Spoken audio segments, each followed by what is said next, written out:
Alrighty. Well, we are here today with University of Portland head coach Shantay Legans. Shantay, obviously, you are heading into your first year at UP, and after 4 years as the head coach at Eastern Washington, and 9 years, right, as an assistant before that. Do I have that math right? Yeah, it's perfect. Yeah, that's right. Perfect. That's right. Right on point. We'll start it off with the question we ask all our guests, not basketball related, but it's important. Okay. Best and worst meal you've had on the road, and for you, that could be coaching or playing. Best or worst meal, man. Best meal usually comes after wins. So no, actually, our best meal was it was a Brazilian steakhouse. We took the boys to for Thanksgiving. I believe we're in Utah. I believe it was in Utah, and we took the boys out there, and we had a Brazilian steakhouse. Obviously, there's a lot of foods I like, but it was more enjoyable because it was with all of them, and they got to eat a bunch, and I had the family there too, so that was actually pretty cool. So that was the best meal. The worst meal, I believe it was after Syracuse. No. Actually, the worst meal, but it was the best. It was one of the best meals, but it was the worst meal. It was Steak and Shake. After we beat Indiana, there was nothing else open, so we went to Steak and Shake, and we had that meal. It was the worst and best at the same time. That makes sense. I wouldn't go there any other time except that was all that was open. Right.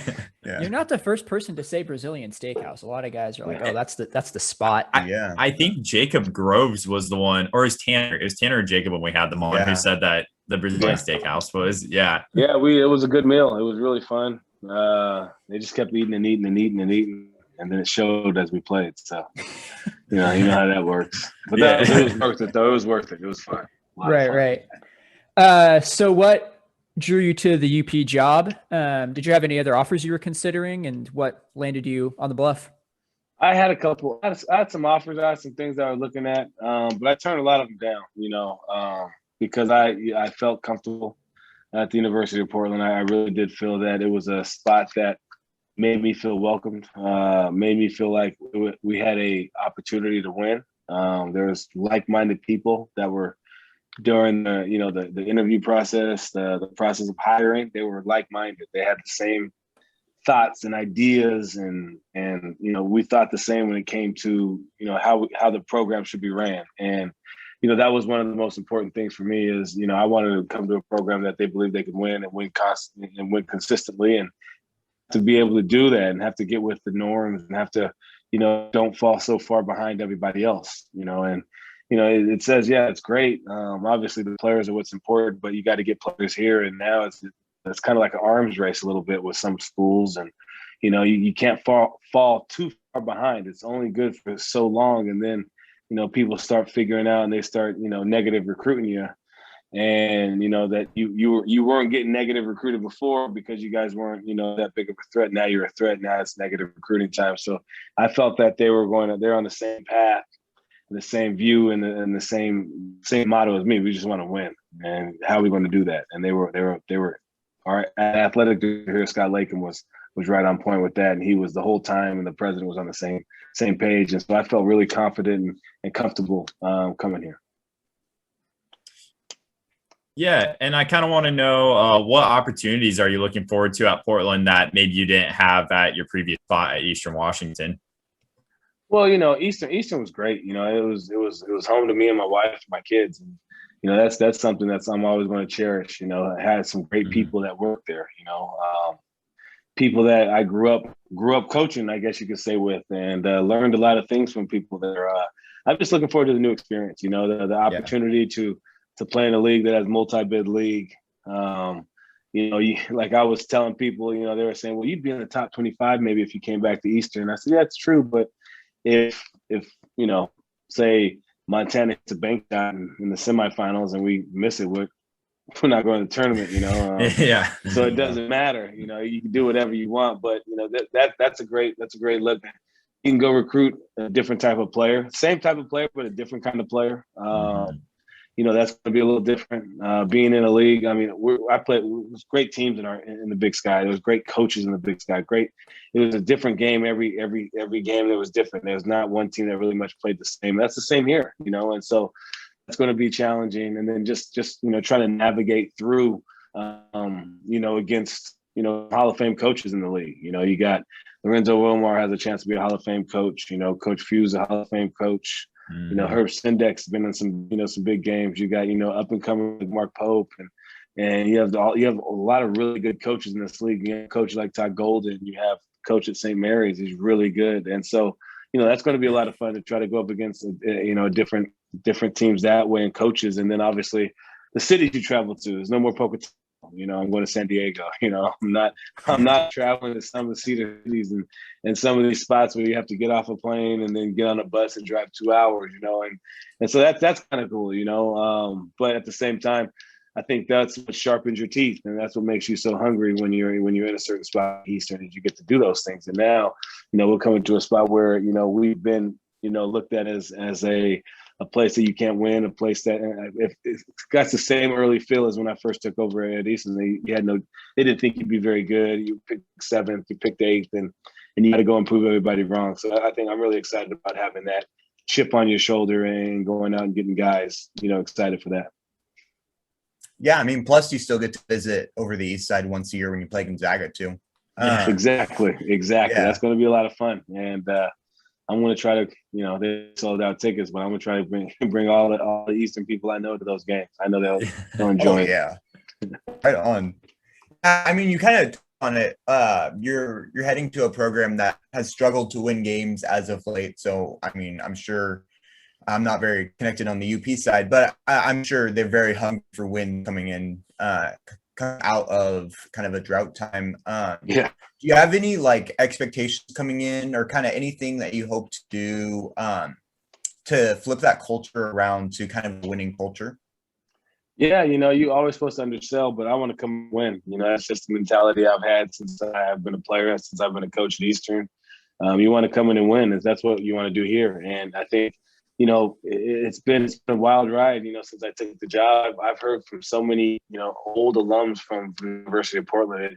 There's a really rich tradition, which I didn't hear about during this process. I didn't know that there were so many prideful, players and former alums that went here. And, the recruits that you can go recruit from just town here in Portland is awesome. And so, you have that expectation of you want to win games. And I think that's the way, obviously you bring in great kids. You be a part of the community. You support other, you support other sports programs. We will. We'll definitely be at all the events we could possibly be at, do stuff on campus, get people excited about us, and, show them the type of, young men that are here playing for the University of Portland. I think they'll jump on board with these guys. We have some great young men coming here. The best product's always the players. You can do whatever you want, but if you have jerks as players, no one's going to want to support that. And then if you're losing games, they're not going to want to support that. But if they get a chance to meet these young men and they get a chance to see that, hey, they're so invested in the university, they're invested in doing well in school, they're invested in the community, they'll jump behind them. And I have a good feeling that they'll start early and they'll start often, and we'll have some great crowds this year, because I think we'll be competing at a very high level. And I think the people – just not in Portland, but I think the University of Portland and the people in the community are going to be really excited about that part. Offensively, are you planning on running a similar style to what you ran at Eastern? I know you kind of, after a while, figured out that what really works is having that passing big, and you just spread the floor with shooters. Yeah. Do you see that? Do you plan on running a similar style at UP? Or are you seeing personnel that might require a bit of a shift there? Well, we got to, it's kind of weird. It was a different situation. It's kind of like 2K when you get to clear out your roster's clear, and you get to go find some guys on the waiver wire, and you get to go do a lot of different things. And, I have a great core group of guys. And so, our post play is going to be very similar. We have great shooters. I think we have one of the best shooters that I've coached in a long time. Obviously, we have some great shooters. Jack Berry's over here, Tyler Robertson, another good shooters. We got a couple of kids that that transferred in that are 6'8", that are unbelievable shooters. So we'll have shooters all around the court again. And then also we'll have a post player that can score with his back to the basket. That's always really huge for us.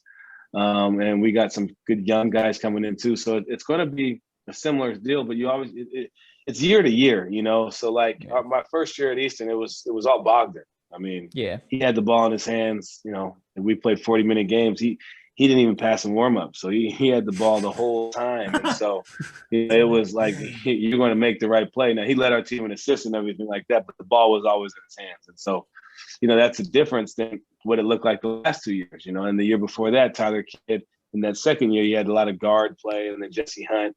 And then the last 2 years, you go inside a lot to Mason and Tanner. So we really much, hey, we'll see you later. Who's that? Oh, let me talk. Are they going to be on for a little bit? All right. It's our Brazilian big boy here. His parents are on the phone. Sorry. No, so it's always going to be different. And we always play towards, and that's why I love preseason basketball. That's why I love the summer. That's why I love the spring. We're only going to have, for us, we're going to have obviously a spring, a summer, and then preseason. But I'm going to love the fact that you always have a chance to see what you have. For us, this last year it was Jacob Davison's squad. It's going to be what he was going to do. We're running the offense through him, but as the season goes along and you're seeing different guys step up, the game changes, and you just got to be prepared for that. And so you don't know what you're going to get. I love to shoot threes. I love to make sure we're moving the ball and passing the ball. We're one of the best assist teams in the country. I want to have one of the best 2-point percentages in the country. I want to get up and down to play with a fast pace. It might be faster, it might be a little slower, but it just depends on what we have, and who's going to emerge as the guys. And so that's why I think it's so important. And for me is because I'll tell guys after the season, go home and work really hard. You can change your role. You could be somebody. You don't like your role, change it over the summer, change it over spring. Come back in and show us what you can do. I don't like to pigeonhole guys. And so they're going to come back and they'll all be new. So it's going to be new for me. I got 3 guys that I know inside and out pretty well, but those guys also are coming back different, and I'm looking forward to seeing the growth of Tyler. I'm looking forward to seeing the growth of Mike and Jack. And so those are going to be exciting for me. So you don't know how. That's a great style of play. I love to play that way. We play super fast, but like I've been telling everybody and all the recruits, we play really fast. But at the end of the day, the last 2 MVPs of the Big Sky were 2 post players. And that you can't say that with it for anybody else, And so, I think this is a post player's dream to come play for me. But it's also, I think it's a player's dream because you get to play and you get up and down. And so when you see 5 guys averaging double figures and the ball's moving around and the team averages 18 assists, it's a lot of fun to play in. And so, I want to keep that style, but at the same time, you don't know what you're going to get once season comes around and how practices goes and injuries and all that kind of stuff. Yeah, and you kind of touched on what my next point is, and it's kind of twofold. But you brought that you mentioned that you guys are bringing 3 players over, and obviously Bobby and TJ coming over, friend of the pod, Bobby Suarez, shout out. Yeah, that's and right. That's right. How does that help with just a familiarity sake to just bring so many dudes that you just know, like bringing 5 dudes that into the new situation? Like, how does that change your game plan from not knowing anyone necessarily if you're going alone versus bringing some dudes with you? Well, you want to bring the guys that you trust, that and that they know you. And so what you're doing is you're really bringing over a culture that works, and you're going to bring over guys like Jack Perry, who's going to be a coach, and I think he's going to be a hell of a coach someday. I don't know how soon, but he'll be a great coach, and he understands what we want to do, And then you got, he's got a personality. Then you got Mike Meadows, who's got a strong personality. Then you got Tyler, who's got a strong personality. So you're bringing over guys with culture, and they weren't handed anything. These weren't guys that were like, oh, this guy's really, he's the man. He's going to be the guy. He's in preseason this. He's this. No, they went and worked for it. So they'll be able to talk to the guys and say, hey, no, if you do it this way, if you're the best player, you're going to play for Coach Legs. It's not, oh, you were ranked this, or you were this guy coming out of high school, or he has a relationship with him. If you're the best player, you're going to play. And that's one thing that they'll be able to show and tell and, say, hey, this is my experience with Coach. And Bobby and TJ and some of the guys we brought over are going to also be able to do that. And that's one of the things that I think is really important when it comes down to it is, you have that familiarity, but they'll also be bringing culture over with them. That's going to really provide a lot of leadership, even though you don't know with these new guys who's got that strong will that type of leader that you want. I recruit that way. I want guys to be able to lead and talk. And so, you got 3 guys that have already done it when they weren't the prima donnas of the groups. They were the guys that, Mike Meadows didn't play a lot as a freshman, neither did Tyler. And, Mike Meadows, started off his sophomore career injured a little bit. Tyler, earned his way. I was going to redshirt Tyler his sophomore year, last year, but he earned his way into, maybe he was our 6th starter. He played starter minutes. He played more than some starters. And then Jack Perry is just a guy that, who's always like, okay, we gotta find better than Jack. We got to find better than Jack. If we're not good, we got to be good. We got to find a player better than Jack. And he always ends up starting. He always ends up being our most consistent guy, and just who Jack is. And so, no matter what happens, it's always Jack's just always there. And so, love those 3 guys, man. And so that's what you bring over is the culture and the understanding of, sometimes, I'm difficult to understand because I'll be one way 1 minute in the game, and the next minute and snap, I'm a different way. And so I think they know they just want to play, and they're going to be able to help guys along the way that really don't have that understanding. So you kind of mentioned a little bit earlier how you're excited to not have to travel necessarily to Pocatello or Cedar City, but obviously there's more appeal with the WCC getting to hit up all those beautiful coastline schools down in California. Which venues maybe outside of Gonzaga are you most looking forward to being able to visit? Well, man, so growing up in California, I've been in all the gyms. I've played in all the gyms. I'm looking to go to BYU. That'll be exciting. Just because the last time I was at BYU, I was with Eastern. And we were up 2-0, and then it was 33-2. Oh, when we made our next bucket, we got a standing ovation. That was when Jimmy was there, and it was like my third game coaching ever as an assistant coach. Tough. I made everybody watch BYU TV. They had it on lock, and so I'm looking forward to going back to that gym. Just because I was only in that gym one time, but those places are up and down the coast, and it's gonna be a lot of fun. Because I have a lot of friends and family in that area. So it's like I'm getting the best of both worlds. I love the Northwest. I think this is one of the best places in the world to live. I wouldn't change for almost anything. And then you get to go down to California where you grew up and spend a lot of time there and, play, right on the beach with Malibu. That's a great place. Obviously going to play, with all the Aussies where they say where the Aussies were built at St. Mary's, they got the little coliseums there. And so you got those. And so, you got some special places in those areas. But I'm looking forward to going back to Spokane, playing against Gonzaga. That's going to be a lot of fun for me because I've been there, 13 years. And it's a spot that I've been there, longer than I've ever lived anywhere else in my entire life because I've moved around so much in one central location. That's pretty good. And so, those places, but I would say BYU, BYU to try because, they're going to pack it out every game and you're playing against grown men. So that's going to be a lot of fun. So do you have I guess, what year do you think you guys get Gonzaga? Like you beat them? This year. I mean, we play the game. You got to be able to beat them this year. That's the goal. You hope. Yes, sir. Whenever the ball goes up, you want to have a chance to win. And that's what, I thought we were going to beat them when I was at Eastern. It just happened to be we lost by 30. It's just kind of stuff that happens. The way it goes. If you'd asked me before the game who was going to win, I'd have told you us, And so, that's just the mentality I've always had. I watched them play this year, and they were amazing. They got the number 1 player in the country in high school. They get the guys back.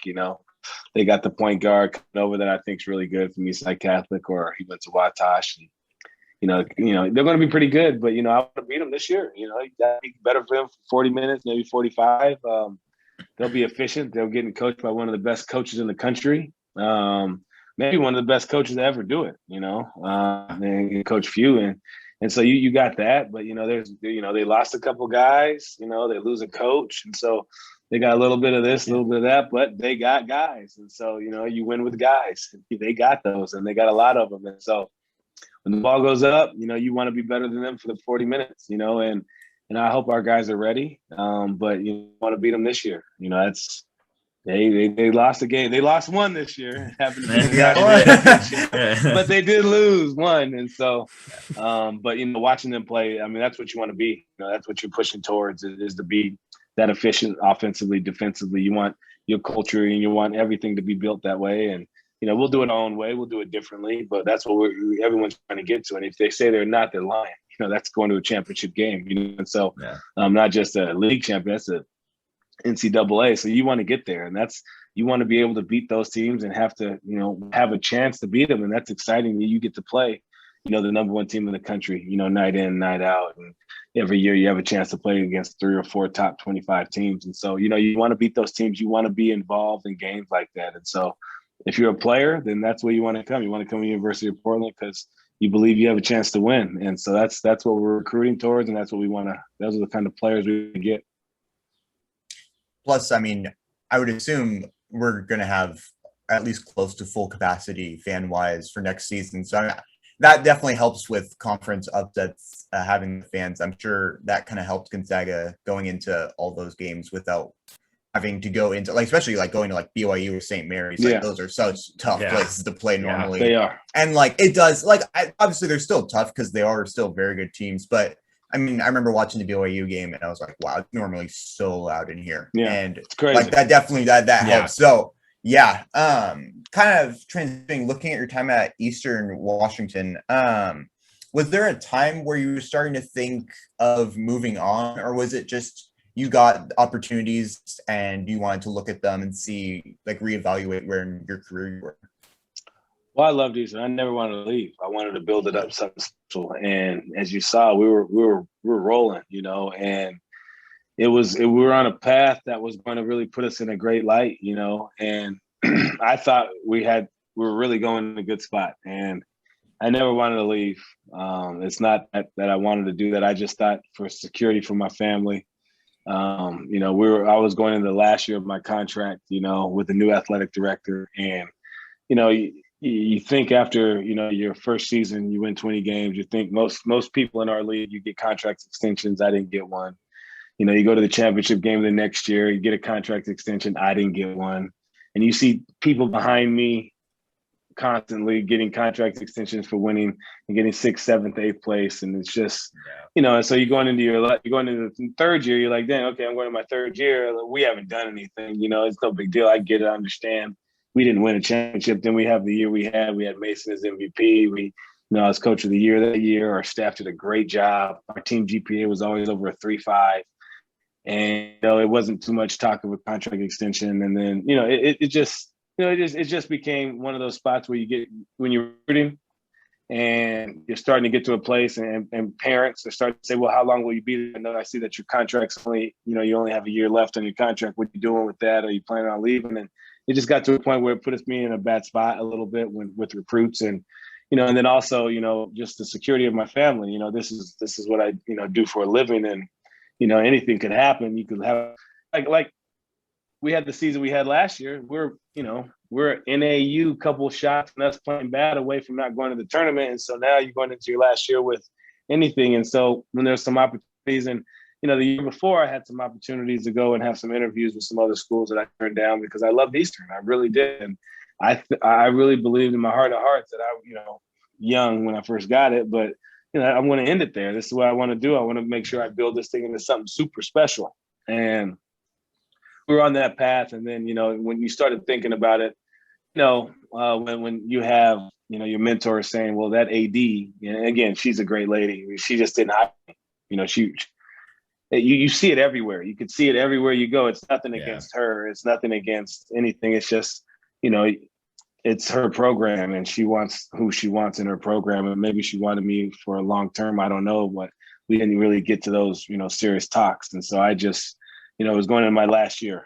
And so we just had a great year. And, I loved Eastern. I loved the people that were there. But I just thought it was time just because maybe it wasn't the game on all ends, and so that kind of stuff happens and, you move on, and they got probably the best coach for the job anyway. And Dave, I think he's going to do an amazing job there. And he's already got guys coming in that are really good, and he's keeping that tradition alive with a lot of different things. And, he has great assistant coaches. He's got good players there. He's got a, everyone's thinking, oh, well, all these guys left, but there's some guys in that cupboard that were really good, and now he just added on to it. So, it's exciting for him to see him be able to run his program, and I'm excited for myself to move on, and and look forward to what we can do here. And I'm excited on all ends. Everyone, it's a win-win for everybody.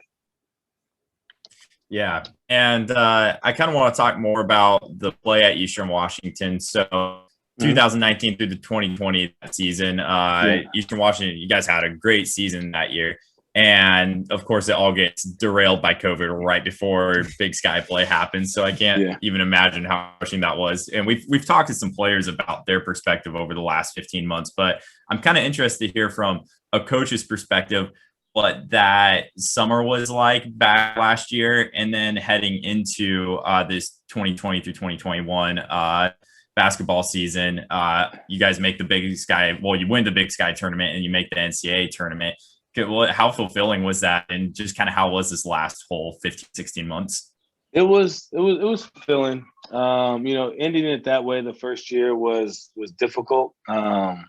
Because you put so much work into it, but at the same time, you understood what was going on. I had a very mature group, or a very mature leader, Mason. At the end of that, we thought, hey, we put the nets down. We won our last game. Mason went out as a senior like that. I mean, not a lot of guys' last game ends like that. That's like the storybook ending. Obviously, you want to go to the tournament and turn some heads and get to some places, but that was his senior year. So we were able to do that. Having to tell the team, that they, hey, we're not going to be able to play the conference tournament, but we may be able to play in the NCAA tournament because we won, the regular season title. So there you go there. And then going from that to an hour later, hey, the whole thing's canceled. Tough luck. Let's get on the bus and head home, and that wasn't a good look for anybody. I was really disappointed and sad about the whole thing. And then, going over the months and the time there was, for players and for coaches, it is different. Players like to play, coaches sit there in their thoughts and do a lot of different things. I was really down, I was sad, and because I like to be around the players, and it was a rough time. My mother passed just then too, and so it was a really rough time. And so not being able to do anything with basketball and put your brain into it, or put your everything into something, and you just got to sit there with your thoughts, it's not good. And so that was tough. And then that's when you start thinking about everything else. Like, what am I in the right spot, or am I doing this the right way? And, what am I really doing? And so you start thinking all those things. So as a player, I really feel how players would feel. You only could play so many games of Call of Duty and so many games of 2K and Fortnite and all that before you start thinking like, I'm ready to go do something. And you just couldn't. And as a coach, I call it the Zoom season because everybody was Zooming. I learned a lot. I didn't talk a lot on Zooms, but I was on a lot of Zooms, threw your earphone in and just listen to Zooms like they were podcasts. That's what they were. And it was wild. Everybody wanted to talk, and everybody wanted to tell how they were doing it and how they did it. And so I listened to a lot of coaches, and I listened to, women's coaches, NBA coaches. I just listened to coaches talk, and that kind of, took my mind to different places. But at the time, it was you're just not doing anything. You didn't have, communication, physical contact or physical, being able to see somebody in person. Those are tough things to go through, especially if you're a coach, you're a people person. And, with how it was going, it was just tough. And so, but getting the guys back and getting to work out again, just the one-on-ones, the 2-on-2s, the 3-on-3s, those, you couldn't wait for them, and, once you got those going, you started thinking, okay, we're going to be okay. And everything's going to be all right. And then obviously you get to start, you got 4-on-4 now. That's 8 people in the gym. You just keep trying to get more people. You don't know what's going on. You're like, well, why do we have 8 guys here? Why can't we have 2 more? I don't understand that. And, you start trying to figure out like what's going on. And then, once we started getting guys in the gym and starting to play 5-on-5, it felt like you're getting a little bit more of, reality back. But, there was a new reality. Everything had to be different. You had to spray everything down. I think you just kind of wore on you as the season went along. And, luckily, again, like I said, we had a team that was been there. We lost Mason, we lost Tyler Kidd, but everyone else has pretty much been there. And I thought we had some very, very good pieces. And again, I always think chemistry is a huge deal. And so being able to know that they knew each other we would be ahead of all the teams that got all these transfers and did all this other things. I knew we'd be fine. I mean, we went games without practicing and went out and beat some tough teams. I mean, we played Southern Utah, who's supposed to have been the best team, and we come out, we had, COVID and couldn't practice this and that. We didn't play a game for 27 days, and we go out and we beat them. That was like, whoa. And then obviously the next game, impressive. we give up 99 points, but at the same time, we had 95. And I thought we played horrible, but the guys thought they played horrible, and so, that was like, I was like, okay, so since we'll be okay, we'll be fine. Then we went to Northern Colorado and we split that series, and I thought we should have won both games. It was tough. We had the ball at the end of the game and didn't make the right plays. And then we went on like a 9-game winning streak and didn't lose again for a while. And so it put us in a good spot. I just thought our team was a better team than all the teams in our league. And I thought our team was better than some of the teams we played in the preseason. We just didn't get a call or two our way. And that's a good feeling as a coach, because you go into those games and they understand what you're trying to do immediately. You didn't have to, get back on and let's run this, let's run that. And so, that year that we didn't get to the 1920 season, I would love to go to the NCAA tournament with that team, with those guys, with Mason, and have him, because all the work he did for the 4 years he was here, it was amazing what he did. But the next year's team reaped all the benefits that team got. They learned lessons. They understood how it was. They dropped their heads when they lost to Washington State when we should have won. They didn't drop their heads when they lost to Arizona or St. Mary's. They were okay with it. They were still getting better. And when we lost to Southern Utah, they didn't drop their heads. They knew what they needed to do. When we lost to Northern Colorado, everybody almost lost their heads, but we were okay. We knew we were better than those teams. And then we got right. And so, I felt about it. And so, like, being able to play that season we did with the COVID, I mean, we were missing guys in and out, and we were missing, I mean, they couldn't do anything. We played NAU. We had to sit in a hotel. What a lot of people don't know is after we played the St. Mary's game, and we were on a crazy trip, but we played St. Mary's and flew straight to NAU. And we went to NAU, we practiced, we took the antigen test, and Kim Aiken, who's already had COVID, tested, had a inconclusive test. So they wouldn't, so we had to sit in the hotel room, and we couldn't leave the hotel room for 48 straight hours. And I think we're in there for like 57 hours. We find out we can play. We get out of the hotel and we go play the game. And we beat them by 20. We should have beat them by 30, but we beat them by 20. And, our guy, we were sitting in a hotel room. And they were so mad they couldn't play the next day because we wanted to play both games. We're up there. We wanted to play Saturday, Sunday, and say, let's just play both games. But they couldn't get the people on the table or the staff crew for the game. So we didn't get to play another game. Very upsetting day that was for me. But our guys wanted to play.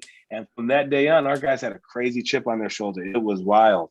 They were thinking teams were trying to dodge them and this, that, and the other. It was and I'm like, they're not set trying up. to dodge us, fellas, but it's okay. Let's roll with it, But you look at them and you're looking at them and they were happy the whole time, kind of bummed they couldn't play games, but they were happy they were together. And that's the thing I thought, during those months that you said we couldn't get out, we were all, you couldn't do anything with anybody. That's what they were missing. And that's what they got.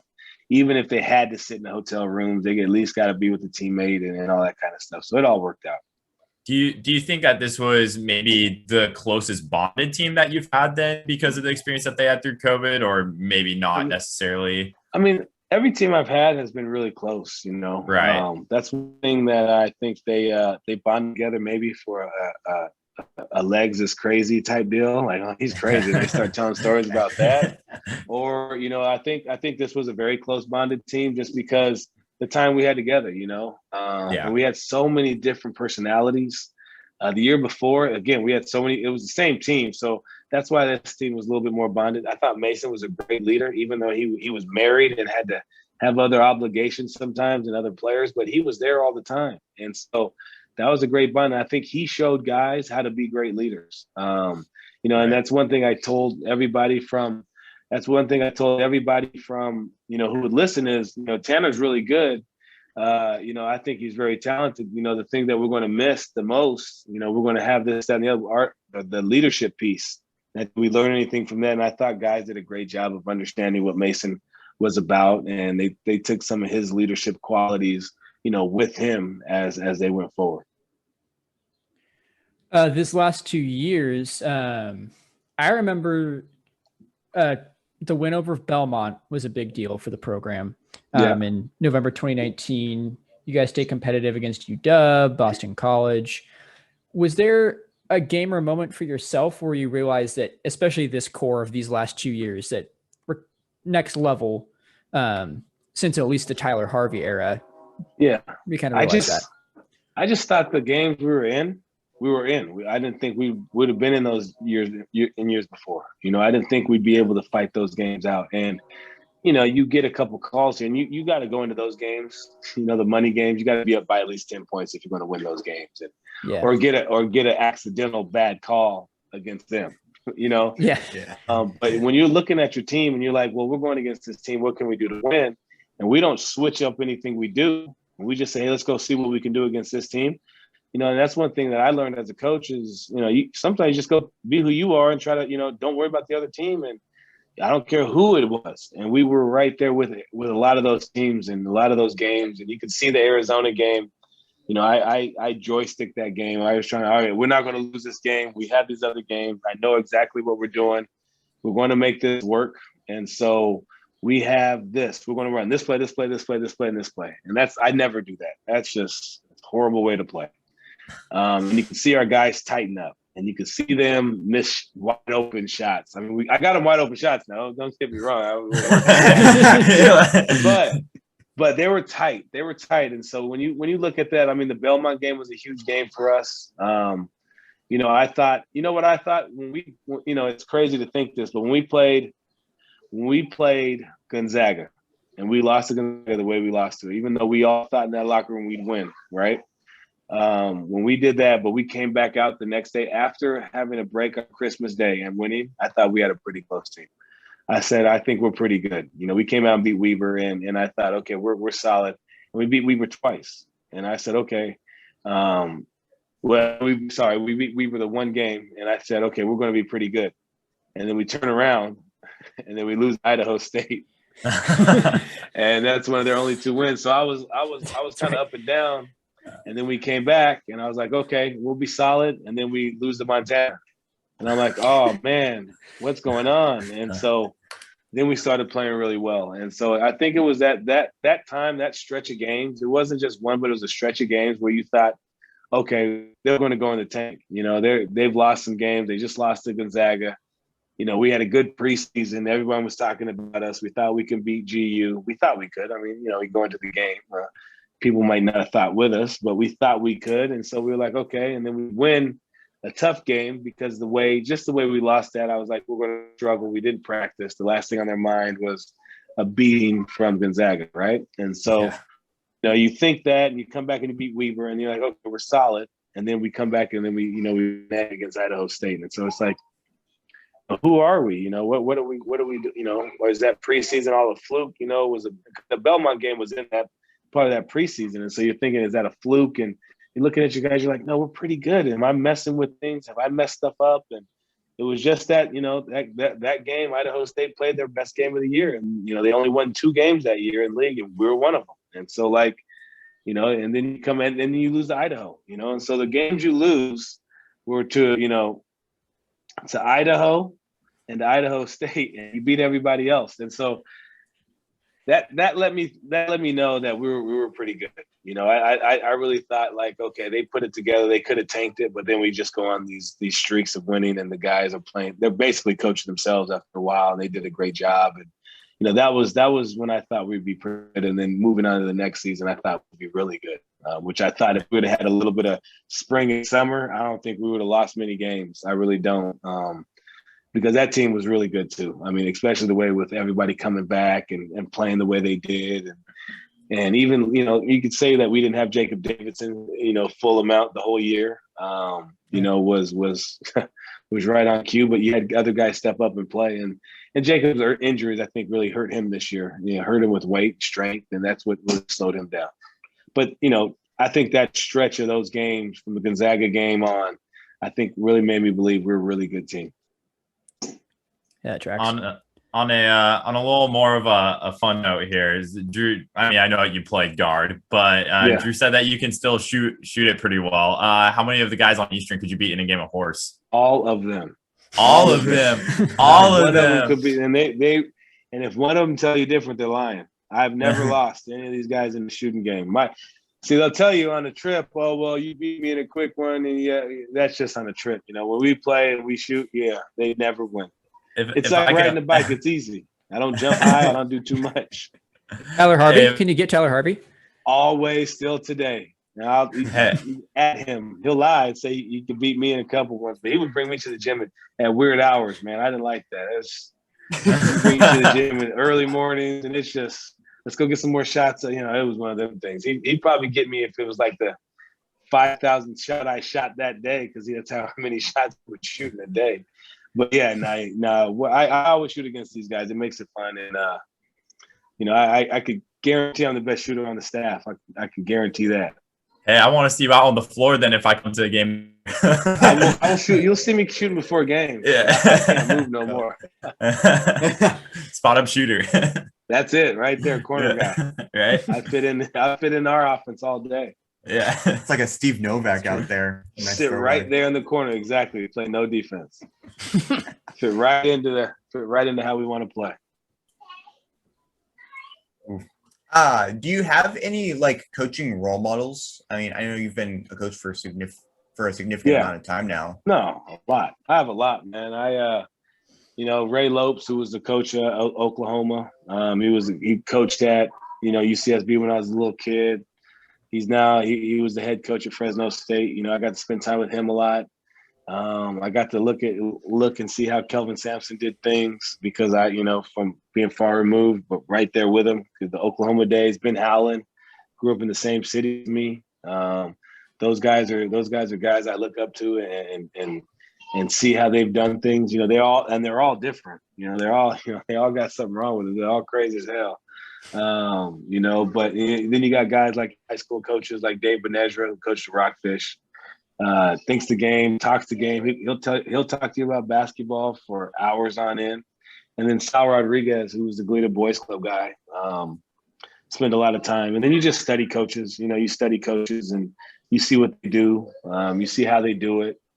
And then you just try to put it into your own little, you know, how you like it. You know, that's one thing that I've learned from those coaches is, at the end of the day, everything's the same. It's just how you teach it and then what you do differently than somebody else. You know, at the end of the day, everybody wants to put the ball in the hole and stop the other team from doing it. And just how can you do that? How can you motivate? And, you know, sometimes just comes down to a motivational thing. Can you find guys that buy into your vision? And, you know, that's one thing that, you know, some coaches, you know, could do really great. You know, that's just a skill that you could develop over the years and time and understand that, you know, you got to be able to figure out, you know, that skill and develop that skill. That's a huge thing to get people to believe in what your vision is. Do you have any like little tips or little like smaller things that you picked up over the years from other coaches? Oh man, so much. Everything. If you heard our playbook, it's somebody else's play. You know, you got Boston. If you listen to our team's names, Boston. We stole that. I got Cheney Brown. I mean, there's so many things that you pick up, you know, and you pick up that you like. And it's sometimes random, you know. And these Zoom things, man, this year you hear so many different things and you pick up so many different, you know, it's like, you know, Coach Hafer letting guys go and play and saying, hey, you missed that shot, that you got to know it's a bad shot or you're coming out. Now, if you have the courage to take it, he didn't say it like that, but if you have the courage to take that shot, you better make that shot, you know. You learn different things like that. You pick up different tidbits and ways people do things. You know, I'm always trying to study defensive guys. You know, I know defensive guys get things going, but it comes down, you know, I think offensively, you know, letting guys play and do a lot of different things is something that I think I would have loved as a player. You know, as a player, I try to how I would like it as a player because I feel like I'm a regular guy. So, you know, I think most guys want to be able to, you know, coach because I always played the way like, how do I hate to be guarded? That's how I'm going to guard that guy. And so it's the same thing. So how did I want to be coached? That's how I'm going to coach, you know, and I know that, and I understand that every player is different. You can't coach every guy the same way. I can't I can't coach, Tyler Harvey the same way that I'm going to coach, Mason Peatling. I can't coach Mason the same way that I'm going to coach Jacob Davison and so forth and so forth. But they all understand that the respect is there. And that's one thing that I picked up from everybody is the good coaches, all the players know that they respect and love them. They just don't say it. They don't have to tell them how much this, that, and the other. They know they take care of them by their actions, even if they're not playing. That's one thing I really picked up. You treat the first guy and the 13th guy the same exact way. Now, they may not come to your office as much as the 5 guys that are playing, or 6, 7 guys that are playing, but that's on them. But the way you treat them can't be like, oh, you're not playing, so you're not my guy, And so that's one thing that young coaches, I feel, and myself included, when I was a young assistant, would do. And that's something I picked up that's going to stick with me forever. Is that's not how it should be. Obviously you'll have different relationships with different guys just because of personalities, but you shouldn't, not give this guy this kind of attention because he's not doing this well. And then all of a sudden he's your guy because he just had 20 points, Guys pick up on that very, very quickly, and they lose respect for you. Now, if you don't like a guy, you don't have to talk to him. You're just out there, you're his coach, and that's it. They respect that too sometimes, But as a coach, you got to like all the guys. As an assistant, you don't have to like all the guys, but as a head coach, you have to like all the guys. That's fair. And because some players are some jerks, man, and they treat some guys some way, and those are the guys you don't want in your program. But they wiggle their way in there. They're good actors. They're just like everybody else, and so you got to figure out and you got to navigate. But as a head coach, you got to make sure that you give time to all your players. Not just the ones that, are producing for you, because that's not what it's all about sometimes. It's about different things. And, not everyone's going to be the star player, and being able to navigate through that is going to be huge, Come get my little man, please. Is not going to be, one of those things where it's not, you gotta be ready, and you gotta be willing to have those tough conversations. That's another thing I picked up. Just little things, being sometimes confronting guys and being able to have some tough conversations is going to be a difficult way to go, but you got to have them. You're the coach, you got to have them. And again, as a young assistant, I did not have that in my game at all. Oh, you don't want to play? Then I'll tell you, don't play then. I'm not going to make you play. Whatever you say, that's your head coach's deal. But you start learning, you start picking things up, and you just like anything else, you get better. And I feel like I've gotten a lot better since I was a rookie coach, young assistant. I mean, those are things that are hard. You just got done playing. For me, I just got done playing. I know I'm like sometimes I'd be like, yeah, I understand what the player's thinking right here. Like, coach, you're tripping. But you can't say that, and you can't tell it to the players, and you definitely can't tell it to your boss. But now if you have that relationship as you start maturing as a coach, just like as a player, as you start maturing as a coach, you can have that conversation with your head coach and say, Coach, I kind of understand what he's thinking right here, and then be able to articulate that without just saying you're tripping. Like, right.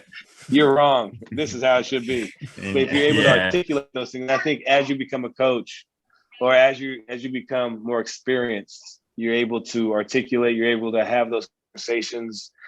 Just like players, just like kids in general, they're not going to have great, conversations with adults. My kids have great conversations with me and then go outside and not say a word to somebody they don't know. It takes a while for that maturity, for that confidence to build up, and it's the same for coaches. And so, whenever you're able to see that and you're able to move along with that.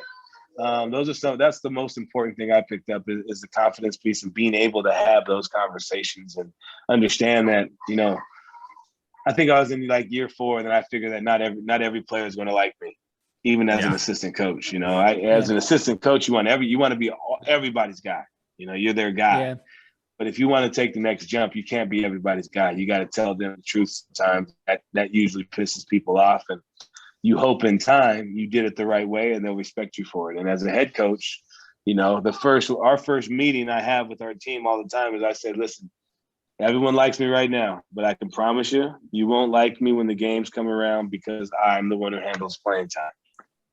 It is what it is. And if you don't want to play, then you'll love me because you won't be playing and you won't have no issue. But I want everybody in here to want to play. You only got 200 minutes in the game. And so those are the things that I've picked up, little tidbits. And, some coaches love confrontation. They go right after it. I think there's a fine line where you sometimes can confront and sometimes have tough conversations. Other times you have to be the one letting the kid talk to you and get some stuff off his chest. Sometimes that really helps. Yeah. And I've been able to see it both ways. I've been able to see a coach, get in somebody instantly and then it's over. And then I've been able to see a kid be able to blow off steam and yell and scream and do this, that, and the coach sends him away. But that's the end of it.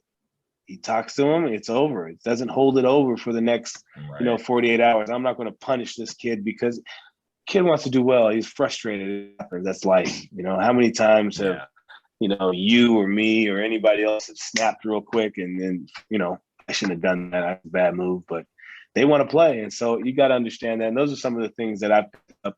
Once it's stuff that happens on the court, it happens on the court. You could handle that. You could talk through that. Those are teaching moments. And so those little tidbits have really helped me, I think, become a better coach, but also a better person because, I don't, if a kid sometimes says some things that I don't think's, respectable or anything like that. And sometimes you just got to let it roll sometimes and just let it be and then talk to them one-on-one later. Hey, you got to go right now. There's no reason to get it back into this yelling match. I'm not grabbing nobody. These dudes are too big, man. And what happens if they snap? You'll see one little guy on the ground. I might be able to Van Gundy and hold on to a leg, but that's about it.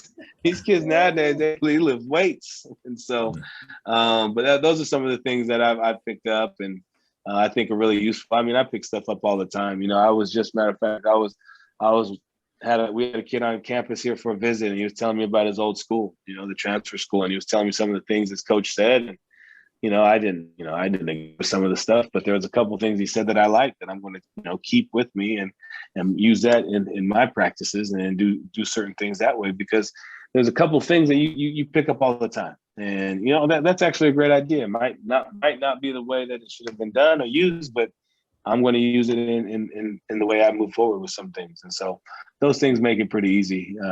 You just got to be open and willing to be okay with it. Like, you don't know everything. This is, we didn't create the game and we didn't create pick and roll, all that stuff. We didn't do it. Yeah. So those are some of the things you pick up as you move forward. Are the tennis matches with Bobby, TJ, and the wife still going down there? Yes. And we've been whooping that tail. We've been on them. I think, hey, Bobby, what's the beatings look like in tennis?